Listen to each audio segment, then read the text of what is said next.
Happy Friday, or whatever day your replay day may be. This is Jamie Grace, and I want to welcome you to Fighter Fridays here at imafighter.org, your weekly source of encouragement, featuring the stories of everyday people who we call fighters. Today is a special episode because I get to talk to one of my family members. Now, I get to talk to one of my cousins who, a distant cousin by marriage, not like distant emotionally or like by relationship.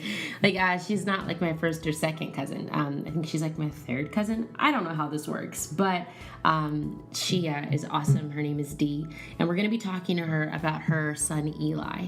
His official diagnosis is of having high functioning autism with ADHD and sensory processing disorder. Eli is adorable. He's a precious little boy, and I know that you will enjoy hearing his story through the words of his incredible mom, Dee, and you also get to hear a lot about their family. So I'm going to go ahead and give Dee a call here on Skype, and we're going to chat and see what they're up to. Well, hello. Hi. How are you?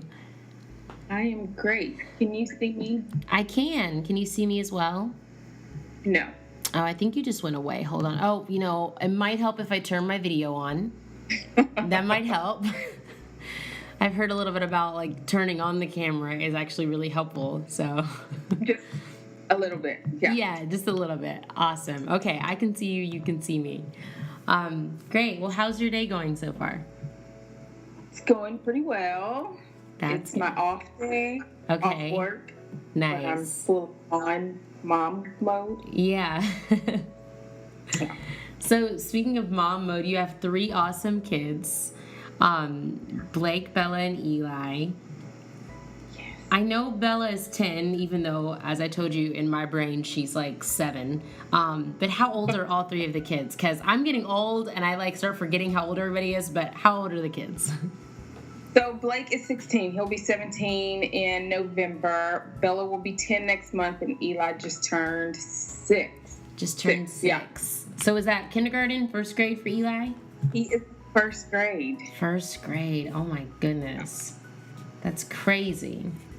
Now, I mentioned just before, I gave you the call, that Eli is diagnosed with having high functioning autism, as well as ADHD and sensory processing disorder. Right. And I kind of, have an idea of what those are and have ADHD myself. But can you just explain what those diagnoses, what they actually mean? So high-functioning autism used to be referred to as Asperger's, and right before his diagnosis in 2012, I think, something with the coding, they no longer use Asperger's, but it is considered Asperger's, and it just means that he lacks a lot of social skills. He doesn't really like to interact with other people. He plays by himself. He's kind of self-contained. He's getting a little bit better, but he prefers to do things by himself, for himself, with himself. ADHD is pretty common. It's, he gets distracted very easily, but he's also very hyperactive when he's distracted. For the most part at school, that's not an issue, but at home you can always find him like running in circles through the living room and the kitchen. He doesn't wear out, pretty much. And people are like, man, he's going to wear out soon. And it's like, no, he's like that when he wakes up until the time he sleeps.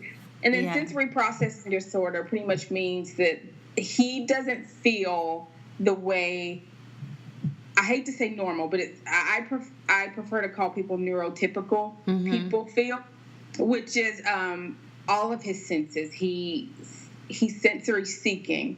So a lot of the times he will come up to me, and instead of kissing me, we call it bird kisses. He'll either rub his nose up against me, or he'll just kind of do like a little bird, kind of move his mouth on our noses, which drives me crazy. He's a licker. He licks things, people, objects. Sounds, loud sounds really bother him, so he carries around headphones. So it's just the way he processes sensory things. He hears everything. The low hum of the air conditioner, and the noise down the street. So it's just his brain processes things a lot different than most people. Yeah.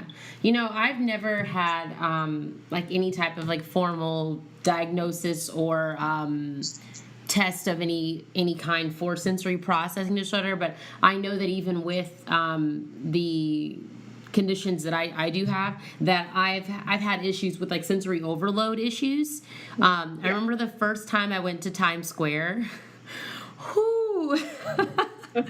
And maybe the last time I'll ever go to Times Square, and I mean that with all the love and respect to everyone in New York City. But it was just, there were a lot of sounds, a lot of smells, a lot of people, a lot of different textures. And my sister actually had to like take me inside of a restaurant and put me in like the back corner table. I started freaking out. It was way too much to handle. So, I'm sure not to the extent that Eli has had to understand that and deal with that, but I do know that I can relate a little bit to that sensory overload situation.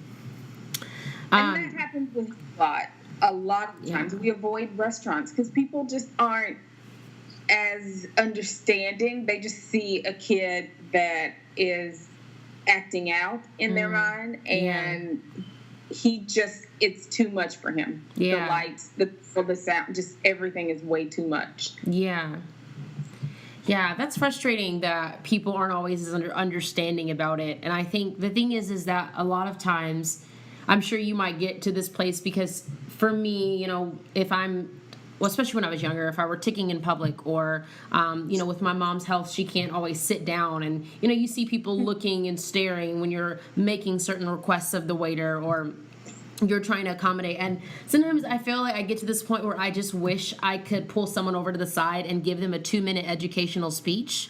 And because sometimes it wouldn't work, but sometimes it would work. But it's hard because it's like we almost have to choose like, okay, what battle am I going to fight? Am I going to fight the one that makes my child the most comfortable, or am I going to fight the one that makes them the most comfortable? Right. And that is that's a hard one because as much as I think obviously I know that, Eli comes first, which is the way it should be, and that's awesome. I think sometimes it's like that mama bear comes out and you're probably just kind of like, if I could just let you know. Right. While you're staring at me, let me tell you why. Exactly. Make people understand and like feel a little bit guilty about it. Yeah. What was that process of getting diagnosed? I mean, because both Blake and Bella, I'm assuming they don't have they're not they don't have ADHD or those conditions. So this is you have 2 kids that don't have similar conditions, that don't have this, and then all of a sudden, baby number 3, who is just as cute as babies 1 and 2, but just a little, of course, I love your kids, but just a little bit more quirk. Like, how did that process? Like, when did you first start seeing signs, and when was he diagnosed?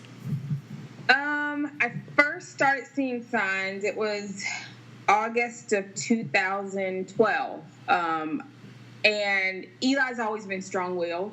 So even as a baby, if he wanted something, nothing was going to stop him from getting it. And whether it was something that would hurt him and it was dangerous, he has no fear. So I remember specifically when I thought something just isn't clicking with him. It was one afternoon. He had gotten in a lot of trouble that day, and he was in his room, and we were talking, and to say he was crying, it sounded like he was crying, but he wasn't. He was just making noise, and here he comes right now. He can join us. Hi, buddy. Hi. How are you? I'm good. But he was just looking slightly past me and just making a lot of noise. Sounded like he was crying, but no tears. It was just this hollow cry, and I know, baby. Yeah. I was thinking. What was for dinner? Okay, hold on. And so, I started crying because I knew to look for signs because a friend of mine, her son had been recently diagnosed. And she was so open and honest with her journey, which is why I choose to be open and honest with mine, because if I can help someone, then we all win. And so I told, his dad that night, I said, I think Eli has Asperger's. And he immediate was like, no, he doesn't. He's just a boy. All those things that a lot of people say. So I, the next day, called his pediatrician, and that was the hardest call to make because I actually had to say it. She brought me in. She told me, did a few tests and told me she wanted to refer me to a neurologist and a psychiatrist and a speech therapist. The wait list was 6 months long. Oh, I didn't tell my family until we got an official diagnosis in February next year. That's how long it took. But it was just, I called it my dirty little secret because I didn't want to arouse any concern in my parents, especially if there was nothing. But it was just a long 6 months, and he did have to have an evaluation by the psychiatrist, by the neurologist, and the speech therapist, all in a room. And the funny thing about the evaluation was that Eli, I think back in October, when I first had suspicions, I was sick, I had a cough, and I had Halls. Huge bag of Halls from Sam's, and he would just eat them like nothing. Oh, wow. And I just, didn't think anything of it. So when we went to the evaluation, I had him in my backpack, and he asked for one, and I gave it to him, and the doctor just kind of looked, and then he asked for another and another, and she goes, after they did the test and came back, gave us the diagnosis, she said that all makes sense because he feels the Halls from the alcohol. He feels it. So that, made sense that he had SPD. So it was tough. It was a long 6 months because the wait list is so long because they just don't have a lot of specialists, even though there's so many kids nowadays that are diagnosed because it's such a spectrum. But, after the diagnosis, they gave us a list of treatments that they recommend for him, and we just couldn't afford it. Insurance doesn't pay for it. We couldn't afford it. We did the speech therapy. It's something that, he gets now in school. He gets speech therapy and occupational therapy this next year. But things like applied behavioral analysis, or ABA, insurance did not cover that. I found out this year they do, but a lot of places don't take insurance. So a couple years ago, I downloaded a book about it on my iPad, and I would read about it and just try to implement it at home because, it was just something we couldn't afford, being a family with 2 other kids, and, at the time I wasn't working. Yeah. I think that speaks so beautifully to what it means to truly be an advocate for your child. I know that's something that my mom had to learn for sure. Because you could have easily been like, okay, we can't afford it, boy, you better learn how to get over this stuff. You know what I mean? Like, you could have easily done that. But instead you were like, okay, you know what? Like, first of all, you took the initiative to call the doctor, and then you took him, and you were open-minded, even though some of it may have seemed overwhelming. But I especially love what you were saying about, like, I went and I did the research that I needed to do, and I read up on this, and my mom actually, like, I don't know if I had told you this, like, during this, or if I told you this, like, before this, but, like, that reminds me a lot of my mom because my mom had to do that with me. My OCD got so severe to the point where, like, I was pretty much causing everyone in the family and everyone in the house to readjust their lives just to do what I wanted to happen all day because my OCD was so severe. And it got to the point where like my mom would have to like teach me like little ways to pretty much like manipulate my OCD. And Yeah. like one thing was like I couldn't touch a certain like surface on the counter, and it just so happened to be the counter that we had in our kitchen. And so like if someone like wiped their hand across it, then I would be like, no, you need to put your hand over the other surface so that it evens out.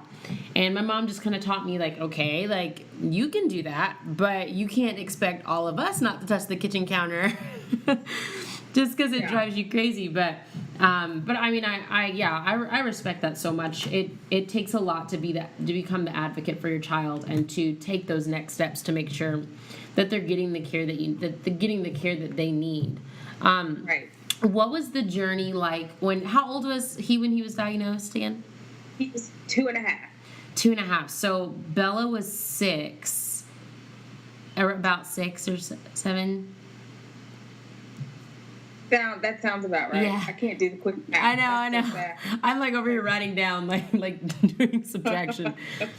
And then Blake was a teenager when he was diagnosed. So yeah. What was that like with having 2 older children and kind of sitting them down and being like, this is the deal. What was that experience like? They knew. When I had my thoughts about it, and as we were waiting for the initial evaluation process, we always knew Eli was different because Eli has quirks. And to this day, if you do something once, it becomes routine for Eli. Mm-hmm. So they knew. And it's one of those things where they just kind of adjust. Bella didn't really understand what autism was. Blake did because he had some interactions with kids in his school, but to her it was just like, he's annoying to me, he's mean to me, he keeps opening my door, so she didn't really understand. So I found on Amazon a book about my younger sibling has autism.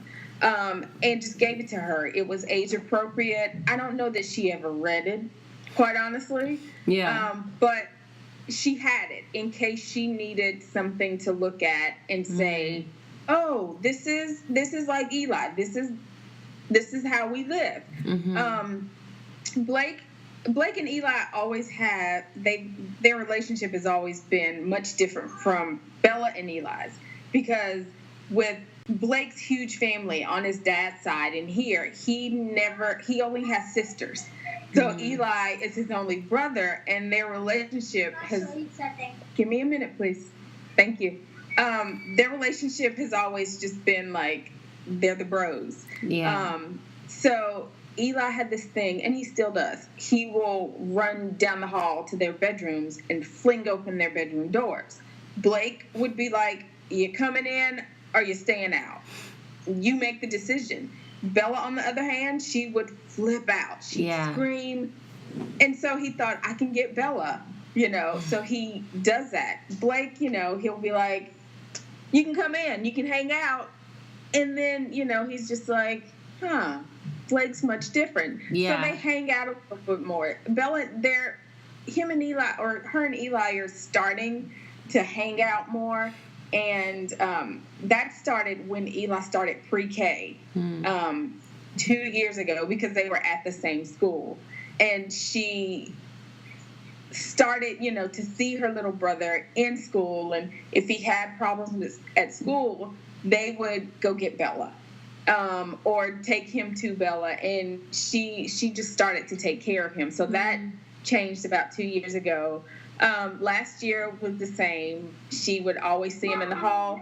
They were book buddies. The 5th grade class would go to the kindergarten classes. Her class just so happened to go to his class, and she would be his book buddy and help teach him how to read. But they got a lot closer over the last couple of years. They still bump heads a lot. Mm-hmm. But, I think it's just... I don't... Yeah. Sorry. I think it's just something they've always known, because they're used to it. Yeah. And they're used to Eli being this Eli that's like, And I have a cousin Eli. You do have a cousin Eli. That's cool. One thing that I love that you said is that your friends' like openness and honesty was something that really helped you, and that's just so. I mean, that's so imperative and just so beautiful. And I was just wondering, like, what has the support been like with other friends, and I guess what even like advice would you give to maybe to other moms that are battling through this and struggling with openness? Because of course when you go with something like this or go through something like this, not all the responses are going to be positive, not all of them are going to be reciprocated. And so what has that been like, that journey of maybe even having to distance certain relationships or friendships, but then the positive, and what's also the positive of reconnecting or connecting with people who do understand? Well, I've lost some friends, friends that are like, seems like autism is, your whole life. And I'm like, it is. Yeah. It's not my whole, but it's a big part of my life. Yeah. I have to remember the routines, and it's easier for me to remember than it is for Dad, because dads don't do not that they don't do those things, but I was a stay-at-home mom for so long, it was easy for me to remember. Some friends are extremely supportive, extremely, more than I expected. One year, probably about 2 years ago, we decided to do the Autism Speaks walk in DC, and we set a small goal of $100 to raise. Autism Speaks, people love it or hate it. They were my first resource when Eli was diagnosed. But we had a small goal of just $100. We decided one weekend we were going to do it. We raised over $1,100 from friends and family just wanting to support us. I've had friends reach out to me and say, privately say, I think my kid may have autism. You talking about Eli and sharing his help. But like I said, I have family members that still don't buy into the autism hype. He's just a spoiled little boy, and you can beat his butt and make him mind. And I'm like, that doesn't work. That's not what's wrong with him. He's I think even just in this interview, just the few little moments that you've had interacting with him just now, it's clear that you know how to, as a parent, to say, hold on a second. But at the same time, you can also see that he's a respectful little boy that just has different quirks that cause him to react and respond differently. And I think anyone can see that you're not like an overly passive parent, but that he's also just not like a crazy little kid. He has quirks, and you work with him, and that's great. And say all the time, it's not beneath me to bribe my kids, all of them. And we say, hey Eli, if you have 5 good days at school, then you'll get a prize. He has an obsession with planes, all things planes, and the prize is something as simple as going and parking at the airport and he watched the planes, or we can buy a plane. That it just depends on how big, his progress is. But, it just depends on who it is. So that is, I cannot talk right now. What you just said, combined with talking about the race that you did, makes me think of something. This question could either like go super well or just super wrong, but I'm going to try it. Have you by chance seen the show Parenthood? I used to watch it when it first came out, and then I keep saying I'm going to go on Netflix and watch it and cry and cry and cry because I think I saw the last episode. It's too much. I'm guessing that you know about the storyline of the little boy that has autism. It was one of those where the show was really good, and to those who are listening or watching, it's a show about an older couple and their 4 adult children and then all of their grandchildren. But the storyline was like, there were moments where it was too much for me to handle. Like, I was just like too realistic of like the whole concept of just having a child with, the neurobiological quirks was just like too overwhelming for me to handle. And then they did the storyline of the mom getting sick, and I was like, this is too much for me. Like, this is just rude. I need to do a Netflix binge. Yeah. Oh my gosh. whenever you guys come down to Georgia, we can watch it together and we can cry together. I'm a huge crier. Oh, good. Okay. You were mentioning just at how, Bella and Eli, like how their relationship has grown, and I think that's so beautiful, and I love hearing stories like that. I have a sister, and that makes me really happy. And then we talked a little bit about how you, and maybe even you and your husband, which is funny to say your husband because he's my cousin Virgil, but how you guys have gone through different things with outside friendships and things. What have your children faced any type of bullying or any type of or situations with other children that you know of, or have they had to come home and be like, I had to defend Eli against this? Do you know anything about, like, has that been a situation for the kids? No, I don't think so. And I guess the weird thing about my kids being so far in age is that Bella and Eli are only, last year was their last year together ever in the same school. Yeah. Which makes me happy, but it makes me sad because I'm like, well, but if he needs her? And then I'm like, no, he needs to find other resources. He needs to find a teacher or a friend. But I don't know of a time where they've had to defend Eli. Yeah. But I do know that because of Eli, their tolerance for people bullying other people is very low. And I didn't find out about it, about this situation until this summer, where Bella was saying, because she was the senior of elementary school last year, and that's what she said, because she's so big and bad. But I didn't know that there was drama in her class where she distanced herself from a lot of girls because they were picking on other girls.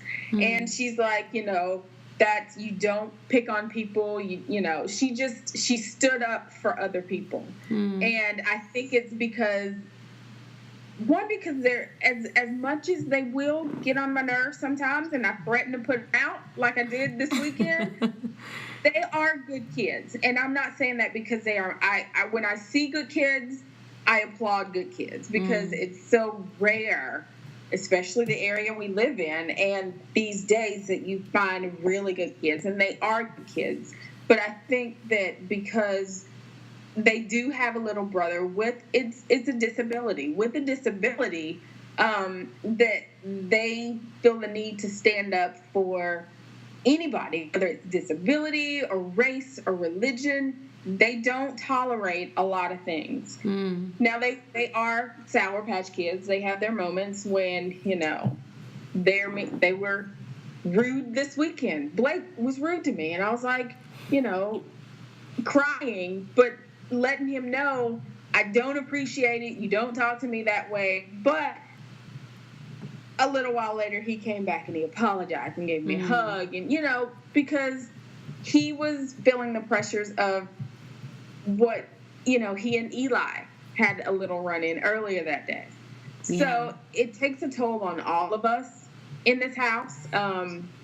But we're all we got, We have friends and family, but the five of us, we're our tight circle, and so it's easy. It's gonna be some tension and rocky times, but we circle back around and we're like, thank you for taking care of your brother today, or thank you for cooking dinner, or thank you for doing laundry because mom hasn't done it in 3 weeks. So, it's that kind of thing. And they do stick up for other kids, which makes my heart swell. And, I'm not going to cry. But I am proud of them when I see them. Blake has a bandmate, a marching band, who has autism. And he came home last year, which was a kid's freshman year. And he was so excited. He's like, there's this kid, and he's playing he's on the drum line, and he was enjoying himself. And so that made my heart just explode because he can recognize it, and he became this kid's friend. And it's not just because he has autism. He seeks out good people. But he was just so excited for this kid.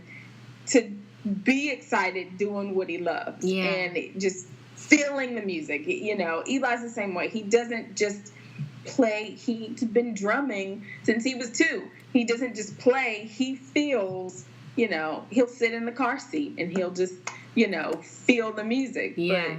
But they do seek out good people and try to stand up for other people, you know. Yeah. It makes me proud. No, I mean, I love that. And obviously, you know, that's a reflection of how they're raised and, you know, what they're taught. And that's amazing. So I think you're doing a great job with all 3 of your kids. And, you know, in the midst of some of the challenges that you guys face, definitely doing a great job with that. And I know that there might be people listening or watching who are going to take away some of these things as far as how they can challenge their children and encourage their children. As well, there might be some kids that are watching or listening that can learn a lot about how to treat their siblings better or even treat other kids in school or in marching band. One thing, too, I think that people might get from this or understand from this, or maybe kind of want to understand from this, is like something that I don't relate to is being married and having a child with a disability. What advice would you give to a married person, just as far as, you know, just still being able to have a healthy marriage, even in the times of having a child that may really change things up? Because I know that takes a lot of time, a lot of doctor's appointments and a lot of tears and a lot of frustration. And so what advice would you give to another, you know, mom or dad out there who is trying to really maintain the core and the foundation of their family? As much as we hear our kids come first, they don't.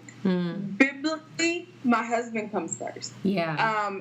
And I have to make sure I take care of my kids, but I have to make sure I carve out some time for my husband.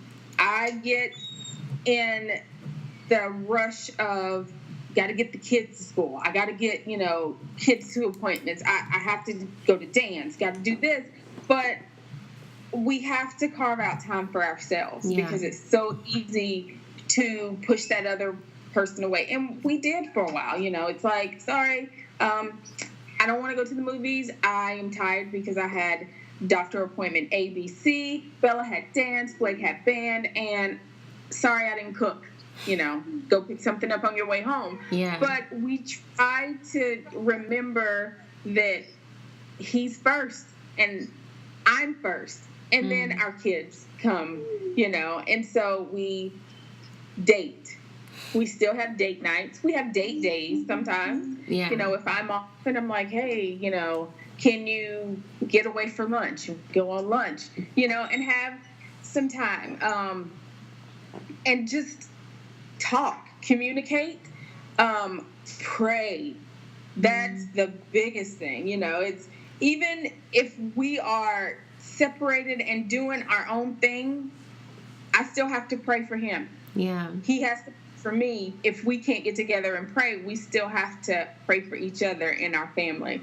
But communication, date your spouse, because just because you're married doesn't mean you got to stop dating. Yeah. We've been to the movies. We've been on dates for the last 4 out of 5 weekends. Yeah. Because it's like, I know school's about to start and everything's going to start, activities, and it's going to get busy. And I didn't see my husband yesterday. I left work at 7:15. Left for work at 7:15 yesterday. Yeah. I didn't get home until 10 last night with work. And then I had a meeting. You know, it's just. But he sat up and he was at the table when I got home with my McDonald's. And he sat there. You know, he talked to me. He told me about his day. I told him about my day, and I was like, good night. I'm going to bed. Okay, don't mess with her.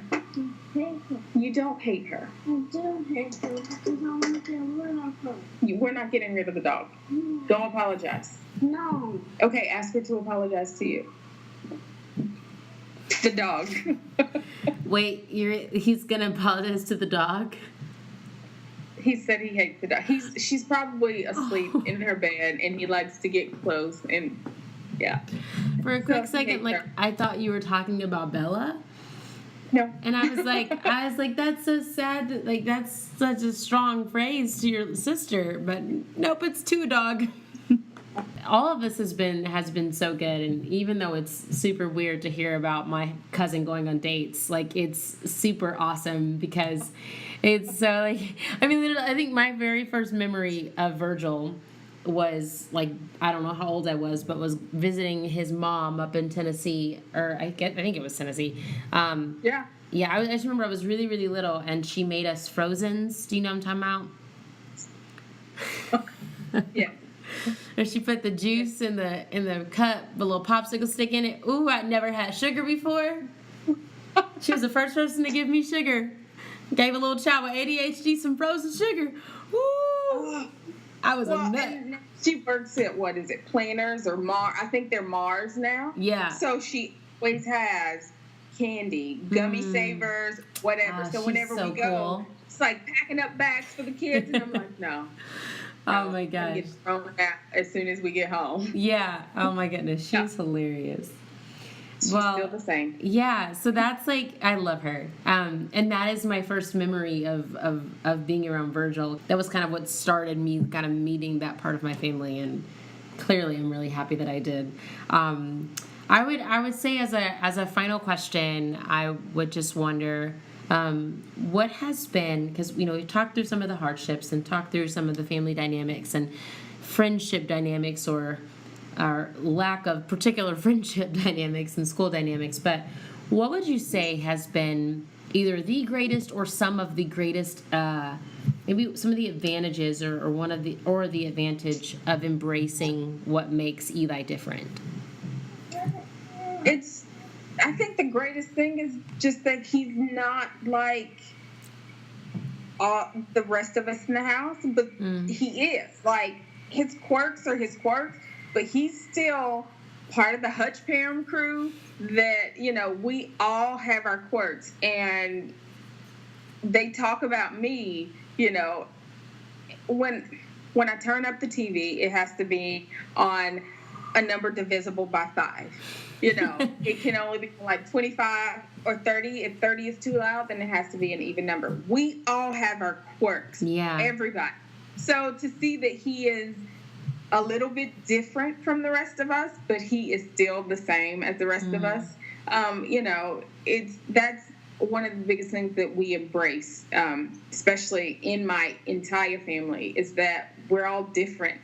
We're all made different, but we're no different than the next person. Yeah. And that the biggest thing is, you know, to say that I was not disappointed initially would be a lie. I grieved the child that I thought I planned for Eli. Like, dates, you know, okay, I planned to the T, but he was not the child that I planned for. Yeah. And I grieved that little boy that I thought that I had. But once I got through that grieving process and realized that I still had an amazing little boy who still today teaches me a lot of things. He's 6 and he teaches me things. I would be missing out. We all would if, you know, autism is a blessing and a curse, I call it. You know, if he wasn't diagnosed with autism, maybe I would not see, you know, the amazing qualities he has. Not to say that, you know, I'm like, well, thanks, autism. But, you know, there are things about him that I'm just, like, blown away. Yeah. Blown away. He's one of, all of my kids are loving, but he is one of the most loving kids ever. But he shows it much differently than Blake does. Blake will come and give me a hug and lay on me or lay in the bed with me. And Eli, you know, I walked out of the house earlier today to go to an appointment, and he randomly goes, "You look very pretty, Mom." And I was just like, thanks, bud. You know, because he doesn't say those things often. Yeah. But when he does, you know, it's like a shot to the heart. Yeah. And it just makes you so excited. So one of the greatest things is just to see his growth. And with every process, you know, with speech therapy, to see, he used to say for the word forgot, he would say got for. And so he'd be like, Mom, you got for so-and-so. And the first day that he stopped and remembered to say it as forgot and to see how he was proud of himself, he was like, I said forgot. Oh. And I was just like, that's right. But, just to see him proud of himself, that's, one of the greatest moments ever. And when, the two bigs, as I call them, when they applaud, hey, bud, you did such a great job today. Or Blake will be like, we had such a great day, and Bella will be like, thanks for helping me with so-and-so. That's one of the greatest things that, it makes me so happy that my kids are just like, we fought earlier, but good job. You gave it all. Yeah. No, I love that. That's also amazing. And I mean, your family is so great. And I think Eli is what we would define, as a fighter, a little boy that is choosing to just work hard and become the best kid that he can be. But truly, your whole family is fighters because it's a team effort. It's not just Eli waking up one day and deciding I'm gonna do better. It's like he makes those decisions to to do better and to work hard, but it's all of you rallying around him and loving him and working with him and working together, and that's so amazing. Was there anything else on your mind or on your heart? Well, I think one thing that I would encourage people is that if you have a thought or your gut tells you something's different about my child, go for it. Have them checked out, because some doctors will push back and say it's too early, but it's never too early, ever, in my opinion, because early intervention is probably what helped us so tremendously. Because if we had waited until he was in school, and the doctors even told us a lot of kids go misdiagnosed for so many years, it's not caught until they're in school and they're having disciplinary problems. But just trust your gut, whether your child is 1 or 21. Trust your gut, and just be a mama bear or a papa bear and advocate for your kid. Bottom line, whether it's autism or anything else, when just advocate for your kid. You're their biggest advocate. So true. So true. Well, on that note, I don't know anyone that could listen to this and not be encouraged or inspired or motivated. Like this, listening to you is made me think am I advocating for my kids? And then I'm like, oh, I don't have kids. But it's that's that's how much I'm yes, advocate for the babies of the world. I love that so much. Well, if you can stick around just for 1 second, I'm going to close out the show and mute my mic, but don't go anywhere. All right. Okay.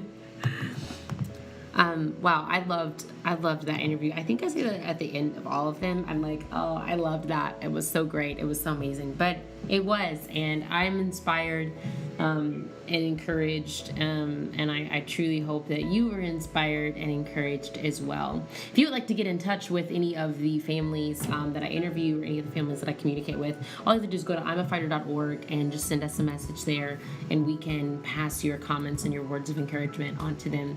You can also send us a tweet, imafighter.org, or Instagram at imafighter.org, or just type in on Facebook, I'm a Fighter. Thank you guys so much for listening to this week's episode. Last week's episode was the story of a 2-year-old who was diagnosed with cancer, and it's called Just Trust. So make sure that you listen to that. And next week's story will be all about Kayla Jane, the story behind my song, Fighter. So make sure you subscribe so you do not miss that.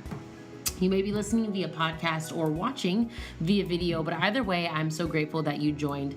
Be sure to subscribe so you don't miss a moment. And if you'd like to tell your story, make a donation, or read a host of our daily user-submitted stories, you can visit iamafighter.org. This is Jamie Grace, and I will see you or talk to you or both next week. Have a great weekend. Keep fighting.